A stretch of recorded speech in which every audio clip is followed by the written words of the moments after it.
This episode of the Retail Is podcast is sponsored by Lynn Mall. Lynn Mall is the largest shopping center in southeastern Virginia, providing visitors with more than 130 stores anchored by Dillard's, JCPenney, and Macy's department stores, and AMC 18 theaters.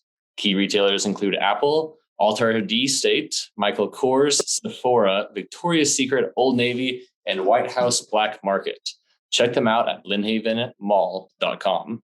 Today, we are joined by Kristina Walden-Hillard and Erin Walden of Soul Stir Teas. Welcome to the show. Thank you so much for having us. Yeah, great. Why don't you tell us a little bit about Soul Stir Teas? Yes. So Erin and I, we are the founders of Soul Stir. Soul Stir is a tea and wellness company.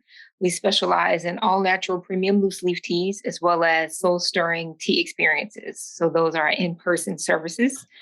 We are also the creators of Kiwi Inspired Teas, which is our signature tea brand. So you can find our teas online as well as in many local establishments. Erin and I are also holistic wellness advocates. So that's a big part of our business, that we offer wellness services through Soul Stir as well. Well, I think you've wrapped up the whole thing. Great. I suppose let's dive in a little bit then into sort of how you got started. I think it's a very original idea, and the fact that you don't have a storefront, but you're having to sell it in other retailers is a difficult thing to do. So tell us a little bit about that.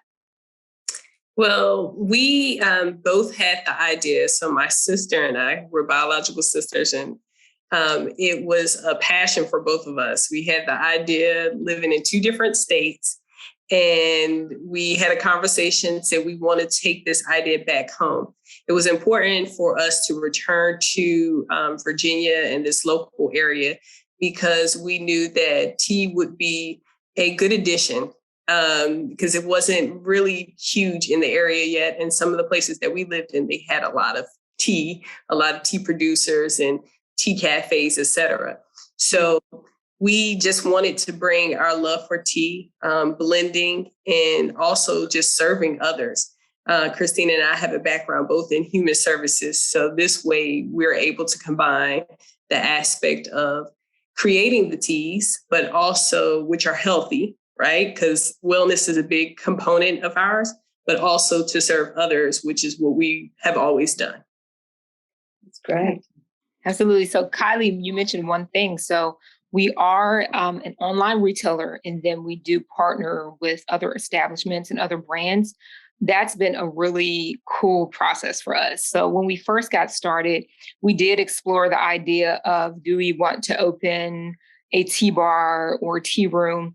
And that is not out of the question for us. Mm-hmm. But I think what we discovered was that we really loved partnering with other people. So we're very much community oriented. Our mission at Soul Stir is to promote wellness and community through the practice of tea ritual. So it's kind of just deeply ingrained in us to collaborate and to expand and partner with other people.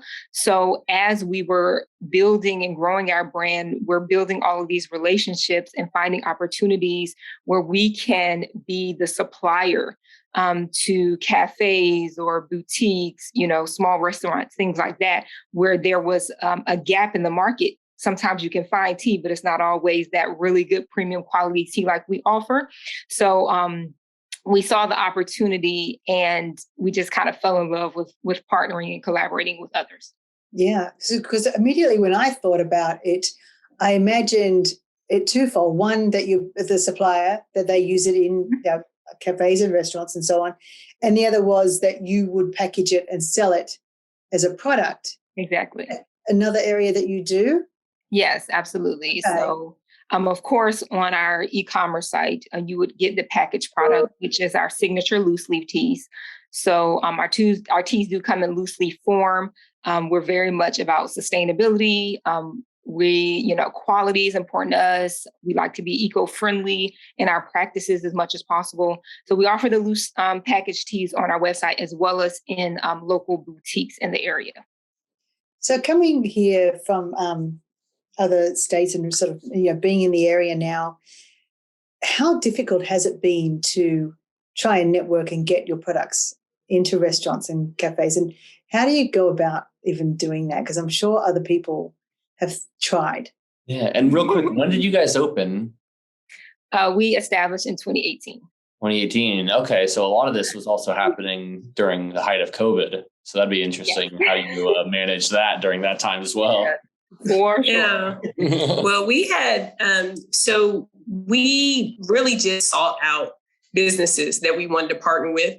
Again, we're from the area originally. So because of that, even though we had spent some time away from home, there was a couple places that we had in mind, a couple of other entrepreneurs that we knew that we thought we wanted to team up with. So we just went and saw places and talked to them and were able to get in with them. And some of the relationships have been able to sustain over the 3 years. One of the really cool things that you just mentioned, Joey, is that when 2020 hit, okay, and everybody had to pivot, we did so as well.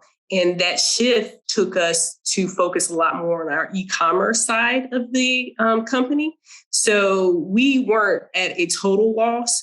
We weren't doing as many events or connecting with our partners by doing pop-ups, et cetera. But we were able to still have a platform online. And by way of those business partnerships that we had already created, they also promoted our online tea selling, so our e-commerce side. So it was really, really cool. Yeah, I want to just add a note to that. So Joey had mentioned, of course, doing business in the height of the pandemic, and so many small businesses were like incredibly impacted by that. So in 2019, before everything shut down, we were here, then everywhere. Literally, we're doing pop-ups, trade shows, markets, events every weekend, So that really helped in our ability to build brand awareness and exposure of our company, and allowed us to really connect with, of course, our customers and then other business owners, which helped informing those relationships and partnerships, which I would say is a big reason why we were able to sustain throughout COVID, until today. So, yeah, I mean, from what I gather, you're saying that, timing was a big piece of this. If it had happened during COVID, this may not be the same story. Yeah. Right. I'm glad that you've been able to connect. And I mean, it's so important. We know that with a lot of our members, that face-to-face and just, connections and being able to collaborate, it's so important among business owners as well. It's not always competition. It's right. Really working together, helping each other succeed. Absolutely. Yeah, so the term, okay, I read something about Soul Sisters of Tea. Now, I'm a tea drinker. I'm Australian, and I was brought up drinking tea. That was my thing. So how did that term get coined? Because I love that. Oh, thank you. Thank you. So first of all, obviously, we acknowledge the obvious. Erin and I are sisters. We're biological sisters. So that is the sisters part in the Soul Sisters of Tea. The other piece of it, the soul, that is our approach to tea as an experience. So we're all about holistic wellness. Everything to us is mind, body, and soul. So taking care of yourself holistically, really making time for self-care. And that's just not getting exercise or eating good things, but that's also taking time to do things that nurture your spirit and your soul. So that is kind of, our brand and the experiences that we create, because we not only have our tea brand, but we also provide services. And the experiences that we create, we're always, bringing our own personality and spirit into it. We love music, and, we're into, different cultural elements. I love that you said that you're Australian and you grew up drinking tea, right? Because tea is in every culture across the world. And what that experience looks like in every culture is a little bit different, right? Erin and I, we enjoy high tea, when you get really fancy and you put on the hats, we enjoy that. We also enjoy, more traditional tea ceremonies. We enjoy sweet tea in the backyard, whatever it is, we enjoy all the experiences. So we try to bring these different cultural elements into the experiences that we offer. So that's kind of how we became the Soul Sisters of Tea. Oh, right. Okay. So the experiences that you guys offer, so you're in businesses, you sell your tea through businesses and online. How do people get to experience these?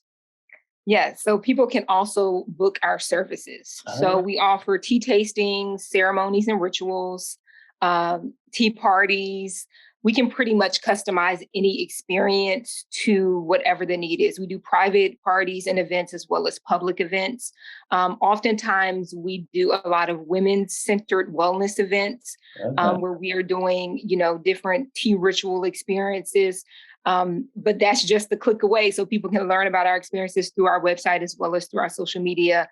And we host events periodically throughout the year just so people can experience something new and get the kind of firsthand. If you're new to our tea and you want to, really smell it and see it, and you want to kind of have that in-person interaction, we host different events. This past summer, we did a garden party, which was really cool. So we were outdoors and, we got a little bit fancy, and we did cocktail inspired teas. So there was no alcohol in them, but they gave you the feeling and they were really fun. So different things like that.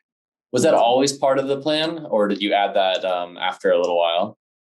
It was always a part of the plan. Okay. Yeah. Have you gone back to, you mentioned doing pop-ups, and that's how you met a lot of people and were able to build your network. Has that come back? It has some. So we did, over the summer, we did, I think, 2 pop-ups. And they weren't our own pop-ups. So they were like, joint businesses. Some of our partner businesses decided that they wanted to do pop-ups, especially to get people kind of back into the norm after 2020. And we strategically decided that we wanted to partner with them, and it would be a good opportunity for us to meet some new customers. So we were able to do that. As going forward, we will probably still do a couple pop-up events along with our own events, like Kristina was just saying, because we love being in the community. We love having an opportunity to see people's faces light up when they smell the tea just by walking by. They're like, oh my God, that smells amazing. And then, talking to people and educating them about our products. Right. So does that also then include like farmers markets where you would sell your product in addition to sort of the commerce side of it? Yes, Is that part of what you do? Yes, we do. We do farmers markets as well. We have, obviously, since COVID, even though things have opened back up, it's nothing like before. Really?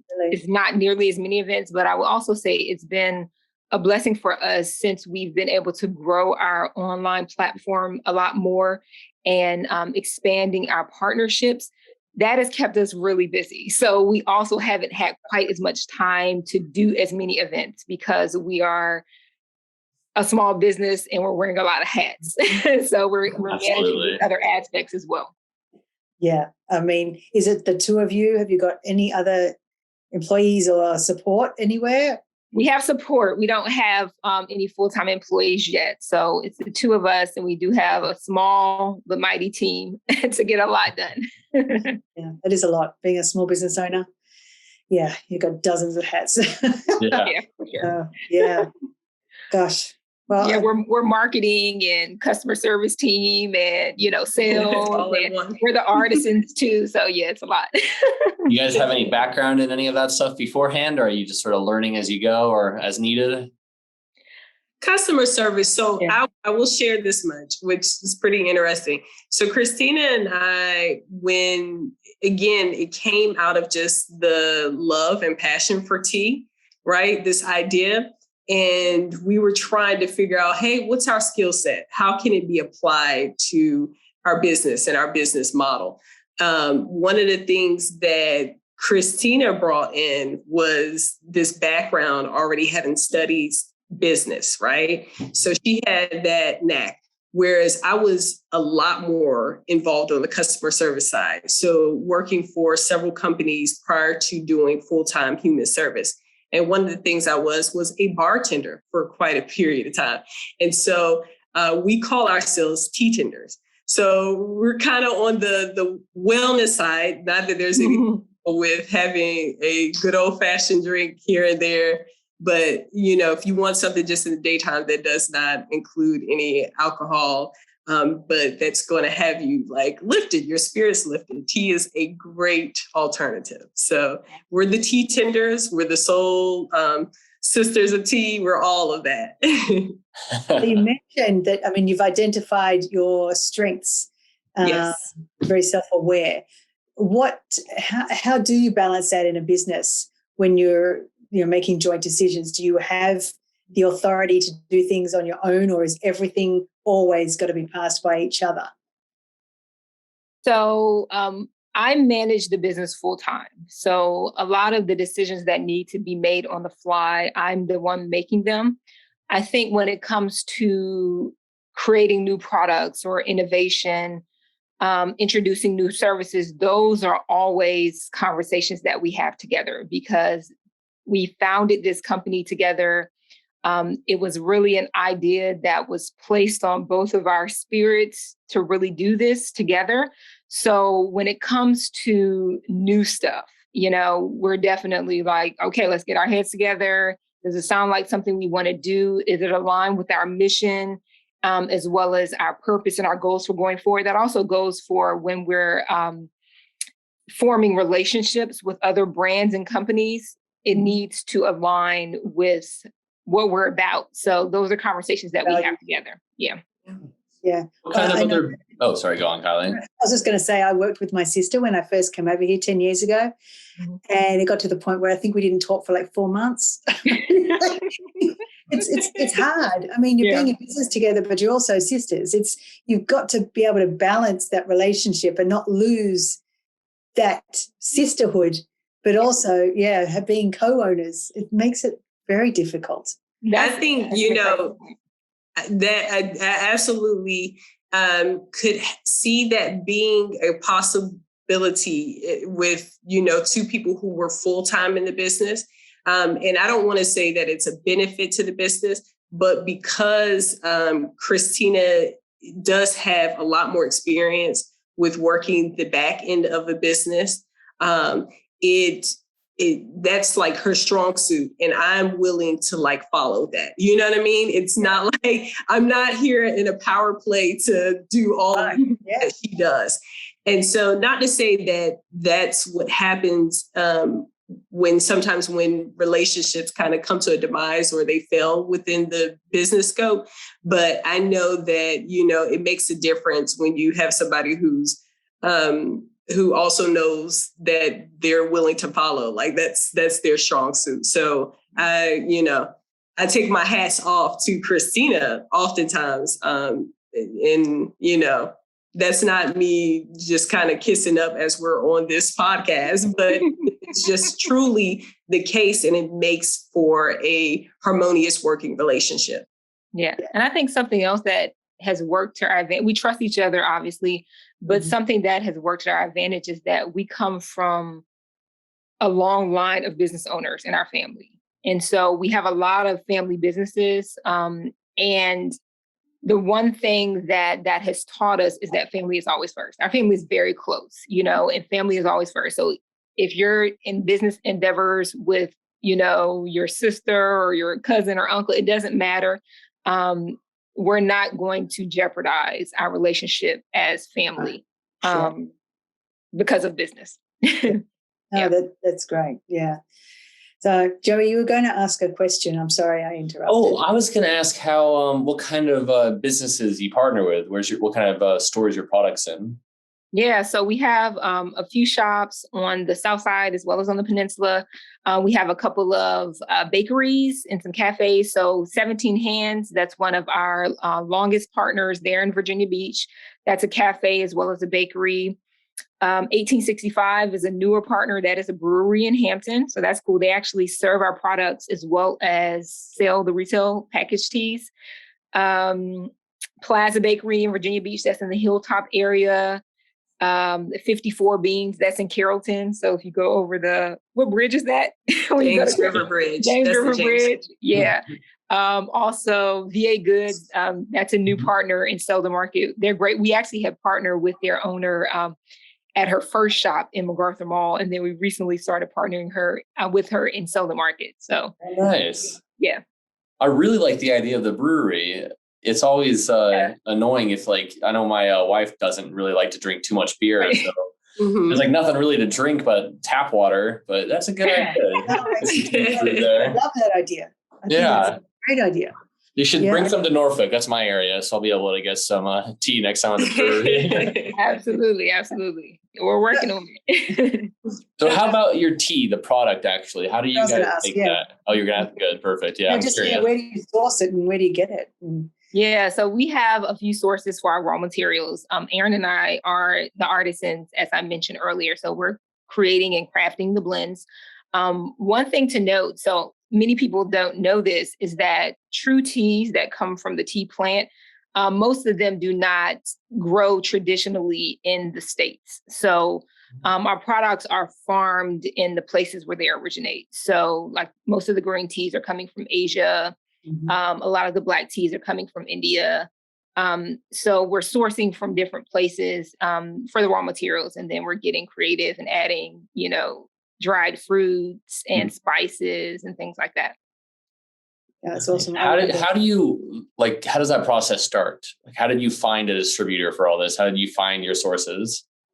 A lot of research online. So when we first got started, I would say everything was a learning curve for us when we first got started, because this not a field that we were in before. Obviously, we have some varied experiences that have led to our success, but we really had to research a lot. And that's, going on Google, reading books, to just access as much information as we can, talking to people as well, of course. So we studied. I think the first year 2018 was all about like studying and laying the foundation. We had what was innate to us is our love for tea, our passion for wellness, and then our artistry. So being artisans, creating the blends, that was innate for us. The other stuff is the stuff that we really had to learn and adjust to the learning curve. I was thinking, like, if you're sourcing from various places overseas, you are trusting that you're getting a safe and true product. That whole process, I think, can be frightening. Have you now established great relationships, and or are you always trying to find other sort of manufacturers? Yeah, so both for sure. So we definitely have some middlemen that we work with that we trust. And we're always looking for other manufacturers. The reason for that is because of the seasonal nature of tea. So, we need to be able to have access to our products, as much as possible all the time. One of the things that we note on our website is that we cannot guarantee that, from one season to the next, that this blend is going to be exactly the same as the season before, because we may need to get the base or, the raw material from a different supplier, from a different manufacturer. So we're constantly looking for ways to expand that so that we're never at a loss. Is it like wine where they could be, the flavor could be different even though it's the same base, depending on where you get it from, the regions? Oh, yeah. So we're very meticulous about quality and about consistency as much as possible, but it's not something that we can guarantee, that it's going to taste exactly the same if it's produced in a different region, if it's grown in a different region, or if it's produced, slightly differently, if the processing is slightly differently, that could, have some minor differences in the taste. And I think too that, I go to the store and I pick up my box of tea off the shelf. I never once think, oh, it's seasonal. Yeah. It's a plant like anything else. It obviously is, but it doesn't occur to me that even if I'm buying like loose leaf tea, that I may only be able to get it a few months of the year. So I hadn't thought about that. That's quite an education. Yeah, it's interesting. Of course, as a small business, we've dealt with like some of the supply chain issues too that many businesses in general, but especially, small businesses were impacted by, especially during COVID. So that was something that this is why this is even more important that we be able to have different suppliers and sources, because when there's supply chain issues, there is a period of time where it's like this one particular, green tea is not going to be available, until for months. And it's like, oh gosh, what are we going to do? So that's, we've kind of learned those things and have had to make adjustments, and we're learning as we go. Right. No, absolutely. And I remember I used to live in China, and you just reminded me, because I completely forgot I'd done it. I actually took a trip out to a tea farm, and it was fascinating. It was like, it must have been that time of year where everything was as green or whatever. And we sat there and had like a tea ceremony and everything, tasting all these different types of green tea. I was like, well, isn't green tea just green tea? Right.